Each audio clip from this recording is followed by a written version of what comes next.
Hello everyone, my name is Philippe. I'm a huge Barbra Streisand fan and I am making a series of videos on the 10, 11, 12 essential Barbra Streisand albums, the ones that I think you must absolutely listen to. Of course, my favorite albums and also albums that are absolutely perfect in their entirety. Some Barbra Streisand albums are, they're always fantastic, but sometimes, there's one song that's better than another one, or there's a couple of songs that you don't really like. But I'm talking about the albums which are just complete works of art and that are just, miracles. And we don't really know why they just come out that way.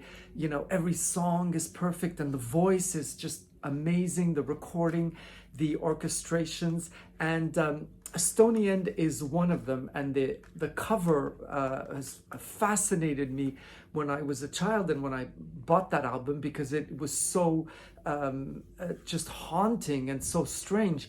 And this was a time when one picture came out of the cover.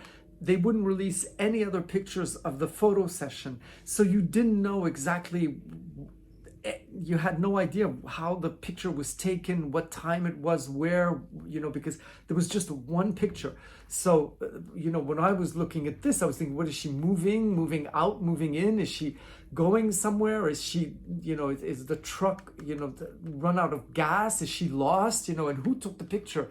And the back cover was only a sky, so there was nothing. And of course it explains very well the title song Stoney End, because it really is a Stoney End.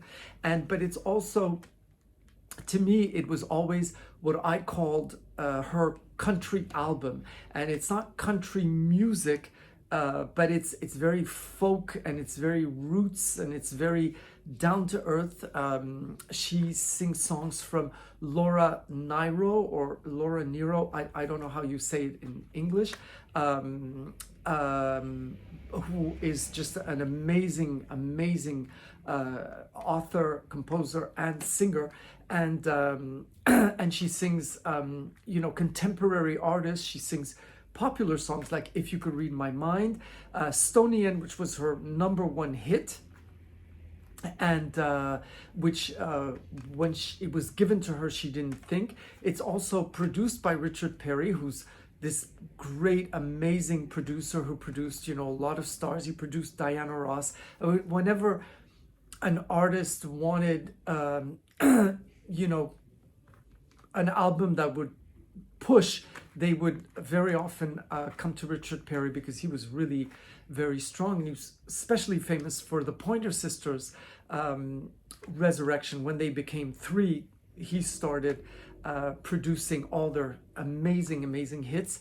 And this album really is a very different Barbra. First of all, if you listen to this, there's no Jewishness. She's not Jewish in this album. She speaks about Jesus and the prayer books and everything. There's something, I'm Jewish, but there's something, she cuts away from that.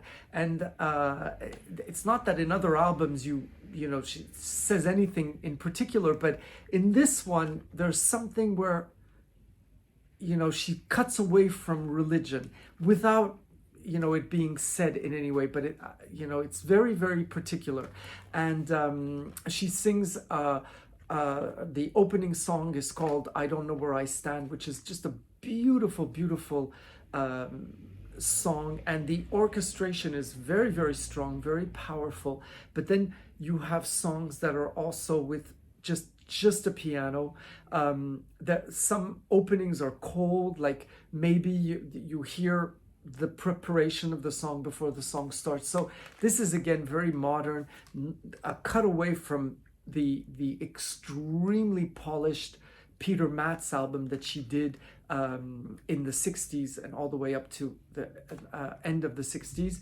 And it's just, this is a very modern woman. She sings The Flim Flam Man, which it's a fun song, but it's also very is very meaningful, and she talks about the man who's just making fun, going from woman to woman, but she's again a woman in charge. She knows about him and she makes fun of him. And also Time and Love, which was recorded exactly at the same time by Diana Ross for her first album, and it wasn't released for Diana Ross album, but it was on here, and it's also a really, really beautiful song. And Free the People also, and again, it's there's gospely vibes to this album. It's the church. There's something about it where you think it's a bit biblical. That's why I'd say it's a country album, even though it's more bluesy. But there's something very, very very sad about it.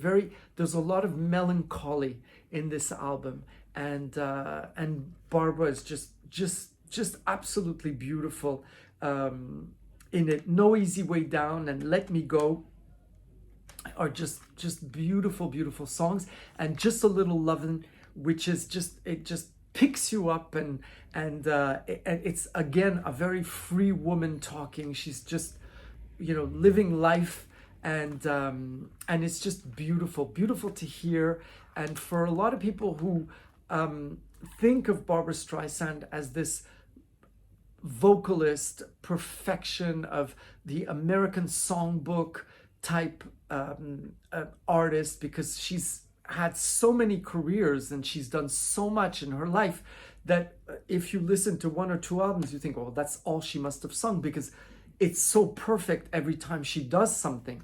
So this is, from the albums like the Barbra Joan Streisand, Butterfly, which is not one of her favorite albums, Stoney, her live album at the Forum, all of that time is and Lazy Afternoon is just a very modern, young, happy Barbra Streisand, and it's when you listen to that, you think, oh, she grew up a little too fast, because when she started in the 60s, she was immediately a superstar, and so she was royalty, and she was a queen, which she still is.